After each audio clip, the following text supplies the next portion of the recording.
চণ্ডীতলার মাটি যে যাই ভাবুক, হিংসে করুক, যাই করুক করুক, এই চণ্ডীতলার মাটি থাকবে আকবর আব্দুল খান্দেকারের কমিটি। আর একে আমি রাজনীতিতে মানুষ করবো আগামী দিনে, ওকে আমি আগামী দিনে রাজনীতিতে মানুষ করবো। আমি রাজনীতিও আমার সঙ্গে করবো, কারোর সঙ্গে করবে না, রাজনীতিও আমার সঙ্গে করবে। আকবর আলী খান্দেকার মারা যাওয়ার পরে ওদের সংসার চলতো না, চণ্ডীতলায় ডিভাইডেড হয়ে গেছিল। সাথী খন্দকারের ফেভারে আর সাথী খন্দকারের এগেন্স্ট। কেননা আকবর আলী খান্দেকারের জন্য ওর নিজস্ব কোনো কৃতিত্ব নেই, হাঁটতে চলতে পারে না পর্যন্ত। আবার ফোন করে করে থ্রেট করে লক্ষ্যে, আমরাও দেখবো সাথী খন্দকার, আমরাও দেখবো, মারতে হবে তোর মেস থেকে, উঠতে হবে না পুরো একদম ঠিক না। 1.5-2 বছর যেতে যেতে দিল্লির জল যে পেটে পড়েছে না, ও পাল্টে গেল, বাড়ি থেকে বেরোতে পারে না, একটা লোক বাড়ি থেকে বেরোতে পারে না। আকবর আলী খান্দেকার আমাদের দলের সব সময়তেই আমরা তার সঙ্গে ছিলাম এবং তার মারা যাওয়ার পর আজও পর্যন্ত তাকে আমরা রেসপেক্ট করি। আকবর আলী খান্দেকার মারা যাওয়ার পরে ওদের সংসার চলতো না, মমতা বন্দ্যোপাধ্যায় তাকে আর্থিক সাহায্য দিয়েছিল বলেই ওর ছেলে মেয়েগুলো পড়াশুনো করে মানুষ হয়েছে।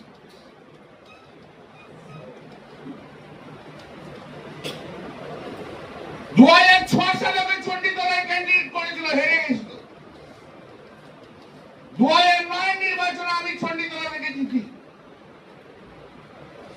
2011-তে সাথী খন্দকারকে মমতাদি ক্যান্ডিডেট করলো, জিতলো। আর এই 2026-এ নির্বাচন হওয়ার আগে চণ্ডীতলায় ডিভাইডেড হয়ে গেছিল, সাথী খন্দকারের ফেভারে আর সাথী খন্দকারের এগেন্স্ট। তখন আমি 2-1টা নাম দিয়েছিলাম, দিদিকে বুঝিয়েছিলাম সাথী খন্দকারকে দিয়ে হবে না দিদি। যাদের নাম দিয়েছিলাম তাদের নাম কেটে দিয়ে দিদি সাথী খন্দকারকে করেছে, আর যাদের নাম দিয়েছিলাম তারা হতে পারেনি বলে আমাকে ভুল বোঝে, এখনো অনেক কিছু বলে, আমার তাতে কিছু এসে যায়।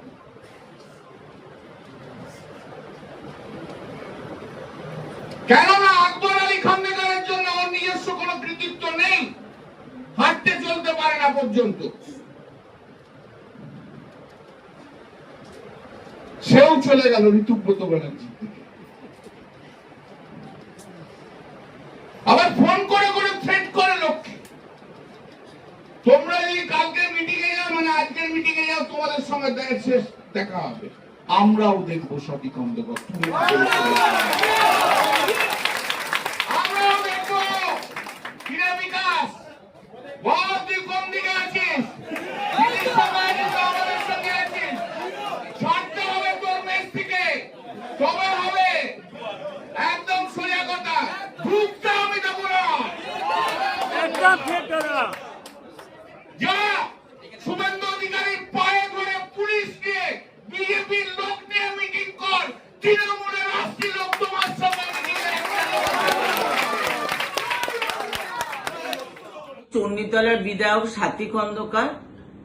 আমি মমতা বন্দ্যোপাধ্যায় আদর্শে আমি দীক্ষিত এবং মমতা বন্দ্যোপাধ্যায় ঘাসের ওপর জোড়াফুল চিহ্নে প্রতীকে আমি দাঁড়িয়ে আমি চণ্ডীতলা বিধানসভায় আমি জয়লাভ করি এবং আমি মমতা বন্দ্যোপাধ্যায়ের সঙ্গেই আমি আছি। আজকে 21শে জুলাই নিয়ে আমাদের সাংগঠনিক একটা তপন মজুমদার আমাদের সভাপতি হয়েছে, উনি মিটিং ডেকেছিলেন চুঁচড়োয়, তা সেখানে আমাকেও ফোন করা হয়েছিল, কিন্তু আমার পা ভাঙা, আমি যেতে পারিনি।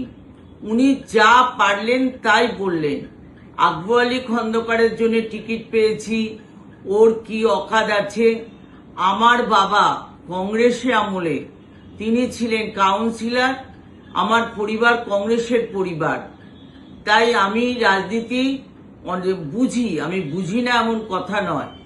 আমি রাজনীতিক ঘরানা থেকে আমি আব্বু আলী খন্দকার আমাকে বিয়ে করেছিল। আজকে উনি কি করে বলেন যে সাথী খন্দকার বেইমানি করেছে? আজকে ওনার সন্তান যারা দিদির পয়সা খেতে পেত না, দিদির পয়সায় খেতে পেয়েছে, মানুষ হয়েছে, সেটা দিদি বলুক, ওনাকে বলতে হবে না। আর উনি দলকে কত ব্ল্যাকমেল করেছে উনি নিজে জানেন না। আমার চণ্ডীতলাকে দুভাগ করেছেন সুবীর মুখার্জিকে দিয়ে। আজকে এই চণ্ডীতলা এরকম ছিল না। আজকে সুবীর মুখার্জিকে আজকে ছুঁড়ে উনি ফেলে দিয়েছেন। আজকে উনি কেন উত্তরপাড়া নিজের ছেলেকে টিকিট দিয়েছেন? দিলীপ যাদব ছিল, সুবীর মুখার্জি ছিল, পবা ছিল, তাদের টিকিট দিলেন না কেন? তাহলে নিজেরটি উনি খুব ভালো বোঝেন। আজকে চণ্ডীতলা হসপিটাল আমি চিঠি দিচ্ছি, আজকে উনি এই চণ্ডীতলা হসপিটাল, এটা সুপার স্পেশালিস্ট হসপিটাল হতো, উনি শ্রীরামপুরে নিয়ে গেছেন। উনি তো কোনোদিন চিঠি করেননি। আজকে ডানকুনিতে এত জল জমে যাচ্ছে, এত মানুষের এই অসুবিধা হচ্ছে, উনি তো এমনিতে কোনোদিন চিঠি করেননি। আমি চিঠি করেছি। ইঞ্জিনিয়াররা দেখতে এসছিলেন ওয়াটার লকিং কোথায় আছে, সেগুলোকে কিভাবে ঠিক করা যায়। তাহলে উনি কি করে বলেন কথাগুলো? উনি মনে করেন আমি যা পারবো তাই বলবো। আমি কাউকে ফোনে থ্রেট করিনি, আমি কাউকে কোনো কিছু বলিনি যে এই মিটিংয়ে আসার জন্যে।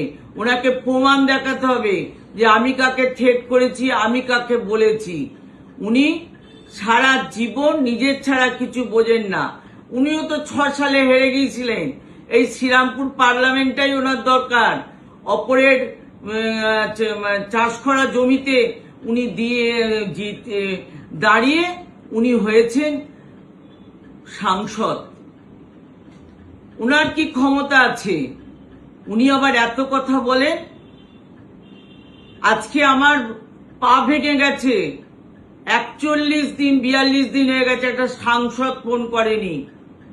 আমি যখন সবাই যখন শপথ নিয়েছে, কেউ আমায় একবার ফোন করে খবর নেয়নি সাথী কেন শপথ নিতে এলো না। আমি দিদির বাড়িতে ফোন করেছিলাম। আমার যখন হার্ট ফেলিওর হয়ে গেছিল, আমি বেডে আসার পর আমি দিদিকে শোভনদাকে ফোন করি। শোভনদাকে ফোন করার পর শোভনদা বলল সাথী তুই দিদিকে ফোন কর। তখন আমি বললাম দিদির ফোন নাম্বার 15 বছরে আমার কাছে নেই।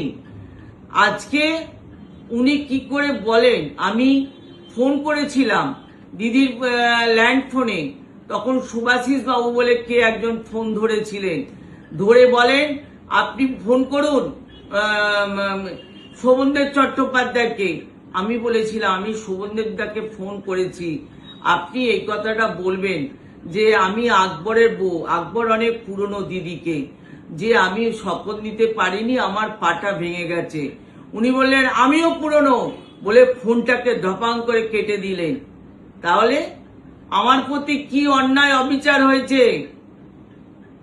21-এ আমার ছেলেকে কিভাবে কল্যাণ বন্দ্যোপাধ্যায় যাতা কথা বলেছে, উনি কোনোদিন ছাড়েননি, যা পারেন তাই বলেন। ওনার যে রাইট হ্যান্ড পাপ্পু, উনি কেন 5তলা হোটেলে গিয়ে মিটিং করতে গেলেন? তাকে কিছু বললেন না উনি? আজকে আমাকে বলছে ঢুকতে দেবো না। আমার বিধানসভায় আমি ঢুকবো কি না ঢুকবো ওনাকে কৈফিয়ত দেবো নাকি? উনি নিজের পার্লামেন্টে আসুক, নিজে এসে মিটিং করুক। বড় বড় কথা উনি চুঁচড়োই বললে হবে না। আর ওনার জন্যে সব থেকে এই এমপি গুলো চলে গেছে, ওনার এই রকম একটা অন্যায় কথাবার্তার জন্য। আজকে এমপি গুলো নেই কেন, চলে গেলেন কেন? উনি আজকে সব এমএলএদের এইভাবেই তাড়াতে চাইছেন। উনি আগে নিজে ঠিক হন, তারপরে সবাই বিচার করবেন।